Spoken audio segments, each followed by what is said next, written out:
Hi friends, welcome into my channel. So last week I made a video about how to not take things personally, and it seemed to find favor with you all. And I really just love making these short, almost like podcast style videos because, like I said in the not taking things personal video, it's so hard to make these concepts that I want to go so deep into 30 seconds for TikTok. I'm just gonna put on chapstick. So I'm like, 10 minutes. I love watching 10-minute videos. When I first got into YouTube, I loved watching like specifically spiritual videos that were only like 10 minutes. If you caught my last one and you liked it, or if you like this one, let me know in the comments what you kind of want to see more on, and I will make videos specifically for what you all want to see. If you're in content creation or want to be, it's helpful to know that like it's so easy to make video for one person. Like, I'm talking to you and I really want to help you with rejection. And so if I know, okay, you need help with rejection, I can specifically talk to you on that. So if you have a specific thing that you're thinking about or needing help on, just let me know in the comments and I will specifically make a video, because it's so easy to just go in on one topic versus like trying to talk to everyone in the world that might be wanting to hear about something. I want to lock in with you all. You're already here. So someone had commented on my last video, and it literally like rang this in my ear, and rejection's something I've been playing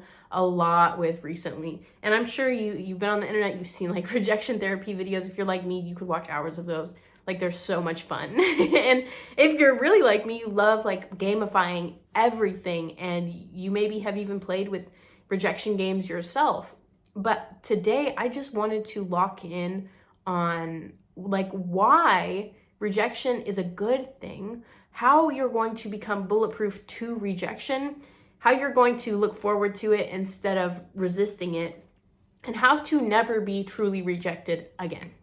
Yes, I know that sounds clickbaity. I know it sounds too good to be true. I know it sounds made up, but I'm telling you, with the energetics I'm going to teach you, this is what's going to happen for you. And I could take it to a dating place, a job place. It really doesn't matter. And when you understand the foundational principles of rejection, you're not worried about it. You're not thinking, oh no, I can't go and talk to that person, I might get rejected. You're not thinking, oh, I can't do this, I might get rejected. You're not living in fear anymore, because you know you're not afraid of being rejection. You're not afraid of being told no. And especially this can help you in getting what you want in a job sense. You're not afraid of people saying, hey, I'm not interested in that. Hey, no, we don't want to hire you. No, because you don't link that to your worth. And if you're still like, okay, this sounds too good to be true, just wait to the end, hear me out, and then make your opinion. And furthermore, don't just wait till the end, try it out for yourself. Do not take my word for anything that I say. Everything that I say is meant to be applied, tested, scrutinized until you've experienced it for yourself. I can say this with my chest because I've experienced it for myself. So let's just get into the basics of rejection. Say you are living in fear of rejection. You're not even putting yourself in situations to possibly be rejected from because it's scary. So let's look at this. When we live our life in this way, maybe we're driving with the gas on because we want to get where we're trying to go. We've got the gas on. But if you're afraid of life happening, you're also driving with your brake on. And maybe your parking brake too, depending on how afraid you are. So can you see how far you would get if you're driving with your gas on? You're like, okay, I have these visions, I have these goals, I have these dreams, I know the partner I want, I know the job I want, yada, yada. You probably are pretty clear on what you do want and what you don't want. You've got the gas on. And then, but I'm afraid. I can't post. I can't go up to that person. I can't apply for this. Break. And so how far are you going to get?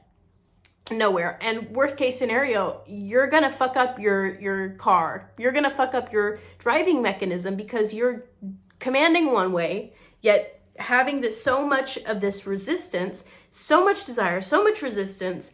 You're not getting anywhere, and you're feeling so much tension. When you have that type of, I want it, but I'm afraid of it, it causes energy drain out. And that's one of the things I do with my clients, is like, not just loosening some of the desire, but loosening the resistance, loosening both of those things so you can relax and drive gently. Because when you really have a strong desire, that's like driving with your floor on the gas. But when you have a high resistance, it's like driving with brakes on.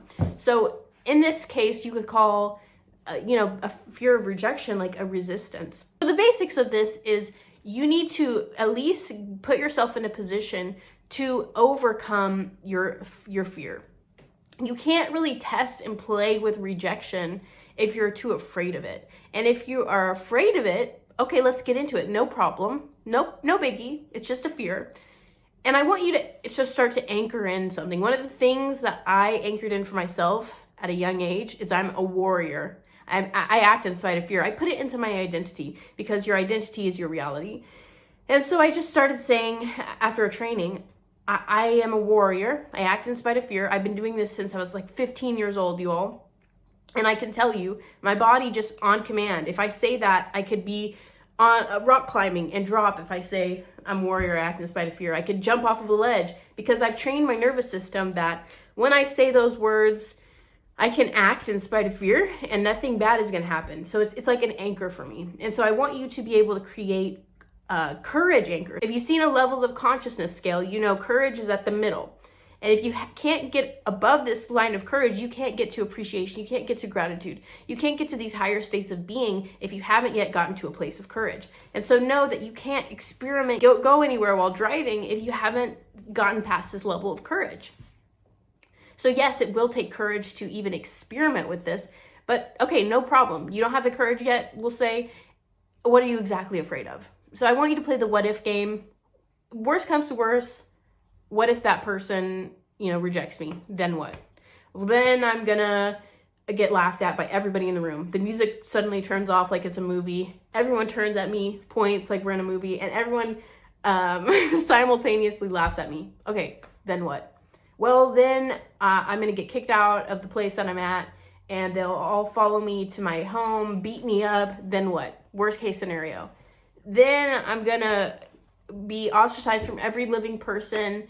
They'll lock me in my house, and they'll be like a guard 24/7, making sure I don't get out of my house. This sounds ridiculous, but this is how your subconscious works. It thinks because of so many dramatics that you've seen on the TV. It thinks because of its primal urge and fear of abandonment that these crazy things are going to happen. So if you suppress that, if you don't let it play out, it's just looping in the back of your mind. Just because you're not conscious of it doesn't mean it's not looping. So just go there. Worst comes to worst. And at the end of it, you probably end up in hell. That's how this game usually ends.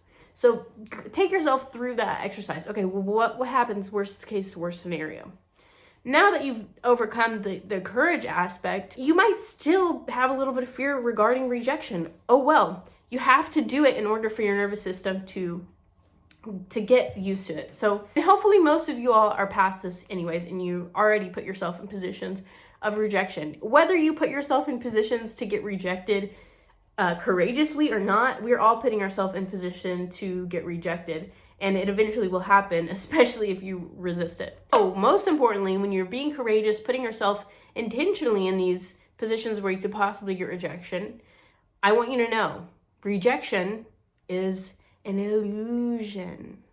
Maybe I can do something fun in editing. I don't know if I can. An illusion. So how is it an illusion? Rejection is an illusion because you're within infinity. Nothing can get rejected from anything. It's simply a fallacy. It's an imagination. And if you can maintain this thought, if you can maintain this idea, one of two things is going to happen for you. If you get rejected, that person will either change their mind or you will attract something that's even better than your first original inquiry. Let's see how this pans out. A lot of times, first and foremost, people will reject you to subconsciously see if you can handle it. Most of the time, I've even done this before. I've even had this done to me before. I've even seen other people do it. People will reject you, and they're simply testing, does this person see themselves as worthy? If I reject them, how are they going to act? Are they going to freak out? Are they going to get upset? Or are they going to be confident enough to handle it and say, oh, I'm well? And here's the thing. How you act when someone rejects you is super telling of how you feel about yourself, and it will convey a lot to that other person. If you internally, and I don't mean playing it cool, I mean really feeling it. There's a huge difference. You can play it cool to their face and then go home and bawl and feel horrible for the whole week. I mean really feel cool. I mean, you get home, you think about something else. You're not even worried about it. When you can act like that, you are winning the game of rejection. There's no possible way around it for you. And when you act in this way, that other person starts to second guess themselves. They start to say, oh, I might have made a mistake. That person thinks so highly of themselves, they don't even need me.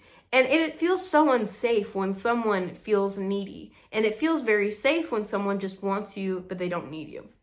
And so if that person's rejection of you wasn't 100% authentic, they will change their mind. I know this because it's happened to me. I know this because I've seen it happen to others, and I promise you that will be the case. Now, if that person's rejection of you was authentic, it's not a match, whatever the case may be, that's still good. That's still fine, because A, you don't want to be around someone who doesn't want you, or in a position that really doesn't appreciate you. But what's interesting is when you maintain that energy and you maintain your worth, you energetically attract something that's even better and an even better match for your situation. So maybe in regards to a person, you might say, okay, well, that doesn't work out with that person. But you maintain your energy. You're not upset about it. You learn to control your emotions so your emotions don't control you. And you go on and you attract a better thing in the next few days, because your energy, think about it from the perspective of the universe. The universe doesn't reflect what you want, what you're wishing for. It reflects what you are. The universe sees Siva get rejected, and Siva ends up skipping down the road because she knows that whatever she wants is coming. The universe is like, oh, she's in expectation of this working out. She wasn't even fazed by that because she's in deep expectation. She's highly identified with this working out. Let's rearrange everything so that this happens for her.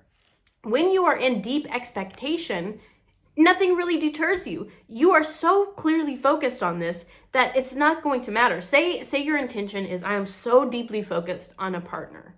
I know that this partner has the quality of being honest, sincere, integrous, whatever you want to say. So I go out, I see a guy, he looks so interesting to me. Let me talk to him. Hey, chit chat. He rejects me. Oh my gosh, that wasn't him. Oh my gosh, I am so excited that I'm going to find this man that is integrous, honest, whatever I said before. It wasn't him. And then I skip down the road. I'm still in high expectation for this person. It wasn't him. And maybe, this has happened to me before. Maybe that person ends up changing their mind. Oh, I really do want to see you, Siva. Or I really don't want to see you. But the fact is, you're not taking it to mean something bad if someone rejects you. And in fact, that's further evidence. I'm curating. I am figuring out what I do love. If you went on a date with someone, they didn't go out with you again. Oh my gosh, I get to see what I loved about this person, what I didn't like, and go on further from there. I made a TikTok video that was like, a guy rejected me. I'm so excited. I got so excited when that guy rejected me. Just like the first reaction, I was like, this is great. I'm getting more aligned with what I actually want. And this isn't like something you say to yourself to make yourself feel better. It's actually how you feel about the situation. Here's the thing. When someone rejects you, the tendency is to pedestalize them, because the ego always wants what it doesn't have. The ego always wants what it thinks it can't get. And so the first reaction the ego has is to say, oh my gosh, that person rejected me. They must be so good. I can't have them. I can't get access to them. That makes them exclusive. That makes them desirable.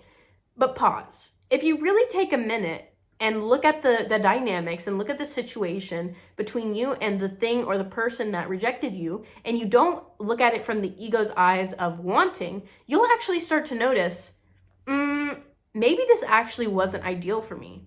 This person that I thought I might want to go out with, there were things that I didn't love about them. There were things that I loved about them. And so if you are in a situation where you feel really rejected by a person or a thing, I want you to list the things that you appreciated and really liked about them, and then the list of things that you're like, I didn't necessarily appreciate. I didn't really enjoy these things. And when you can see both of these things, you're coming from the space of neutrality. It's not going to bother you anymore. You're not living from that ego pedestalizing, needy, they're a king, they're a queen, like, hard eyes, like, be fucking for real.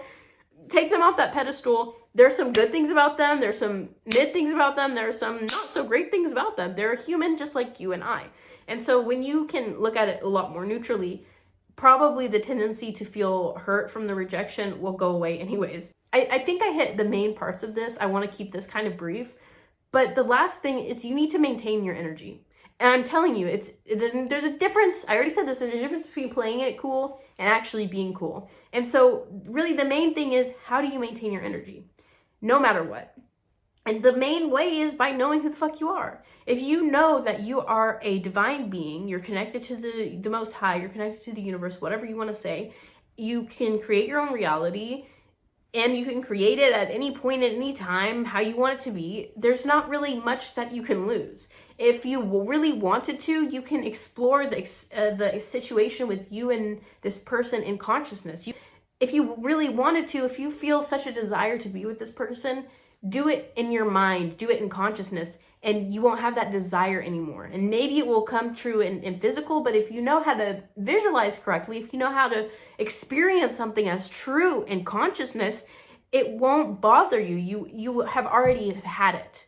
And so the key to never, ever, ever getting rejected again is maintaining your energy and knowing how to see yourself as a divine being. And I guarantee you, if you know these things, you won't have the problem of being rejected anyways, because people will see you like you have aura.